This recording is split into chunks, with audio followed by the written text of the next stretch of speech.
us up on Doc Reo TV.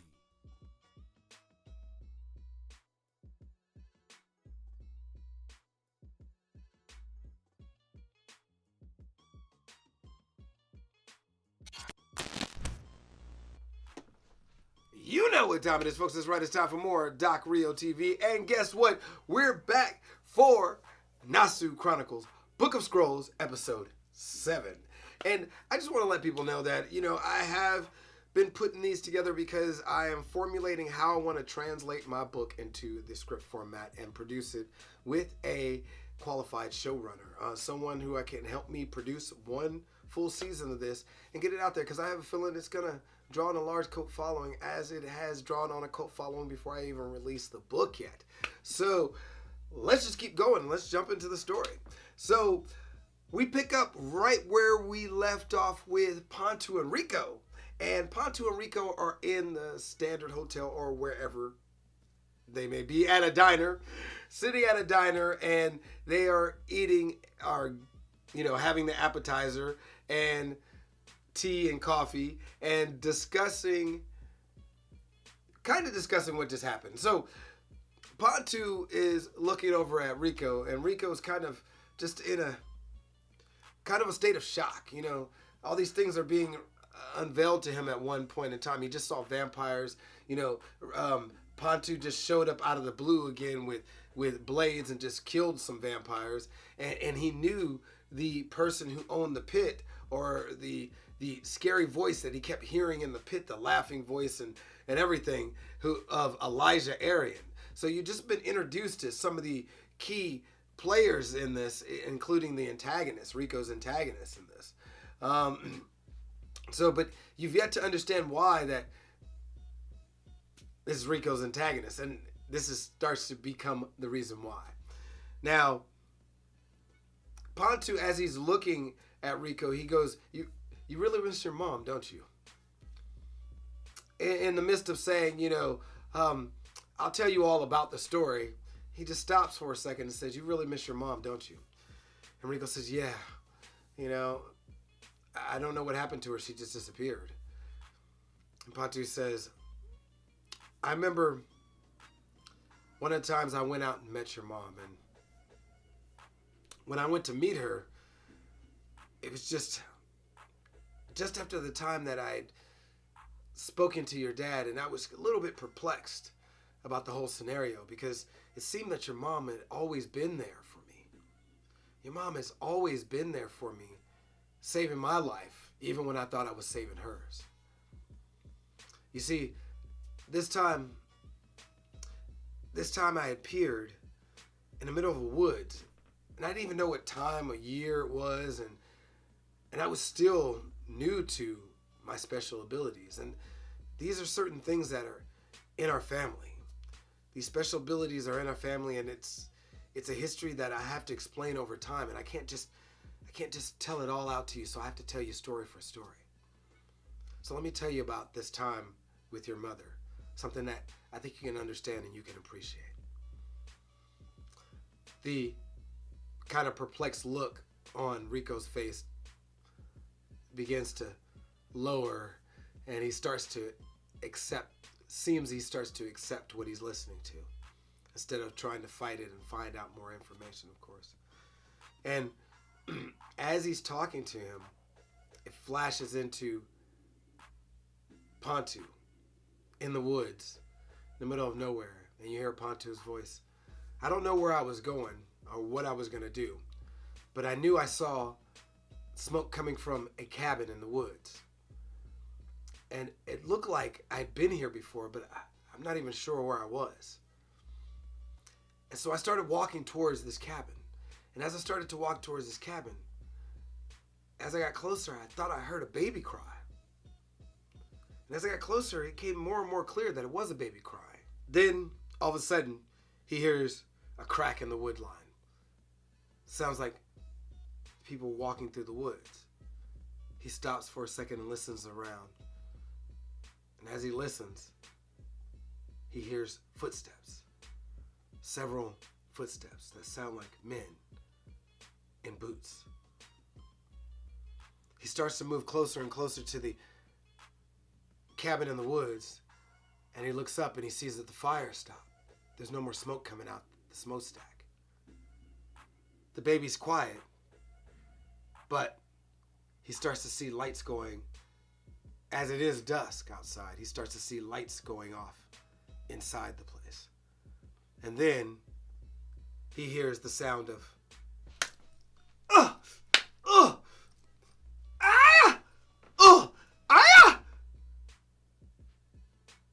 and he rushes towards the window and he looks inside and he sees a woman fighting off two men. And then he rushes towards the front door, and as he rushes towards the front door, he opens the front door and there's another man that swings at him. So he swings at the man, he hits the man, and then he runs towards the woman. Then he hears footsteps behind him. And as he gets to footsteps behind him, he gets to the room, and there's two men out cold on the floor. The woman reaches him, grabs him by the shoulder, throws him in the corner, and then punches the man behind him. And then punches the man behind him. And after she punches the man behind him, Pontu stands up, and another man rushes him. And he starts fighting the other man. But then he gets pushed into the corner. But after he gets pushed into the corner, he looks up and sees that the woman has already knocked out the guy. And as he's looking at the woman's face, he thinks to himself, that woman looks familiar. And then she punches out the guy who just pushed him to the floor and knocks him up against the wall. He's out cold. He looks up, a little confused and perplexed. And the woman says, "Hi, Pontu." He says, you know my name? And you look. He goes, the woman says, "I'll explain later." She grabs Pontu's hands, gets him up off the floor. We got to go now. Then she reaches over and she grabs the baby out of the cradle that's over by the window. She grabs a couple of bags, throws a backpack on her back, grabs Pontu by the shoulder while handing him a duffel bag, and then they head out the door. Pontu says, it fades back into the diner, and Pontu says, "She was amazing. In combat, she was fierce. I learned everything I could from her. You see, your mother trained me. She taught me everything I know about fighting, except for what I learned along the way afterwards. Wafu Nasu was an amazing woman. And wherever she is, I hope she's safe." They finish their teas and they finish eating their appetizer, their mozzarella sticks. And Pontu pays the check with a gold coin. Rico looks, stops him for a second and says, "Hold on." He pays the check in cash and hands Pontu back the gold coin. Pontu looks at him and says, "Oh yeah, forgot what time we're in." Pop flash. The orb flashes in the air. And it appears in a room. And it turns out into a bar into the 1950s. Then it changes into a 1920s gangster bar. And then it turns into a room with hieroglyphics. And there Pontu sees his mother. Pontu stops and he watches his mother walk up to a pedestal. And on that pedestal is a body laying. It's a body preparing to be sacrificed. Is this a sacrifice? He says to himself. He rushes over to try to see what he could see closer, and two guarded men stop him and hold him back. He tries to fight these two guarded men, but he is unable to. He's weak. And his mother looks and turns to him, sees his face. Her eyes are a little shocked, but she turns back, and the woman standing before her unveils her cloak. It is Wafu Nasu.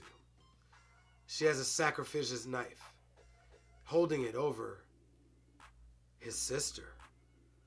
Pontu screams, "No! No!" Mara says, "Silence!" She hands the knife to Mara. Mara takes a knife and cuts the little girl's throat. Stabs the little girl's heart, chest, and rips out her heart. And then hands it to Wafu.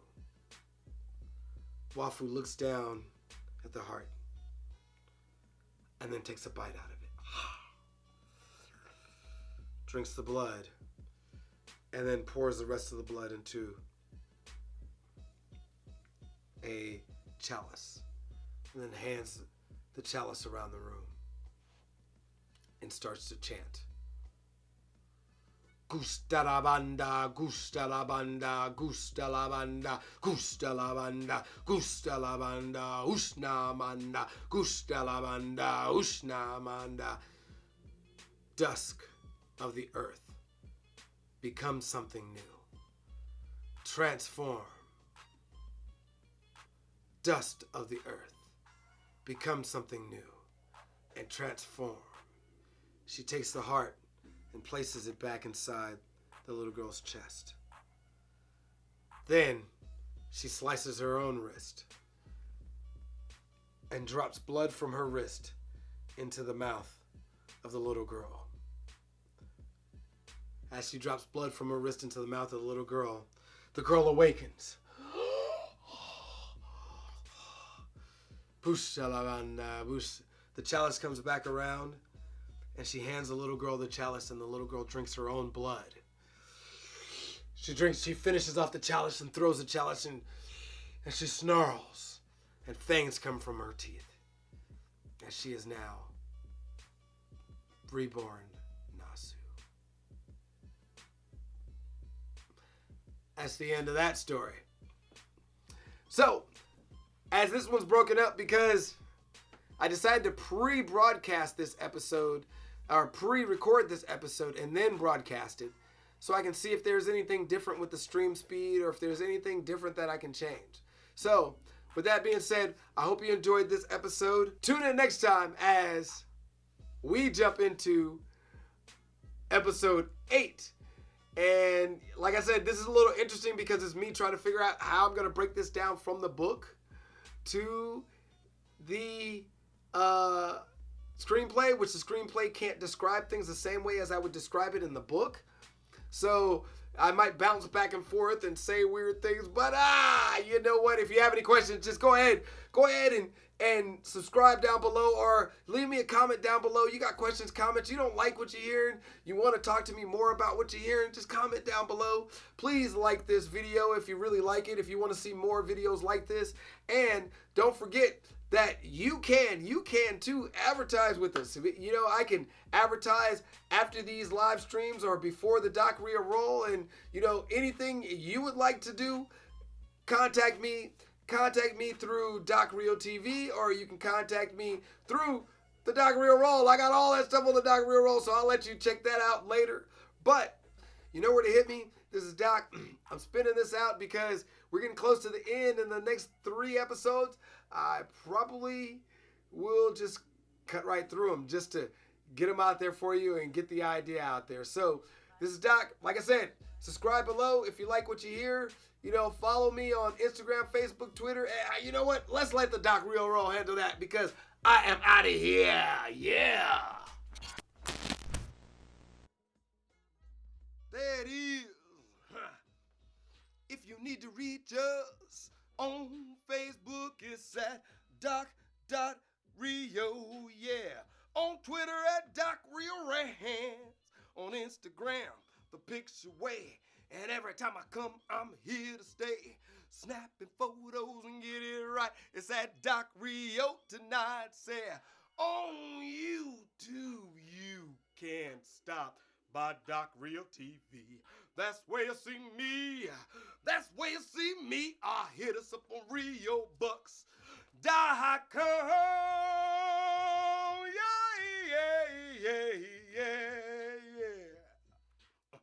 Back to your regularly scheduled program now. Peace. I'm out.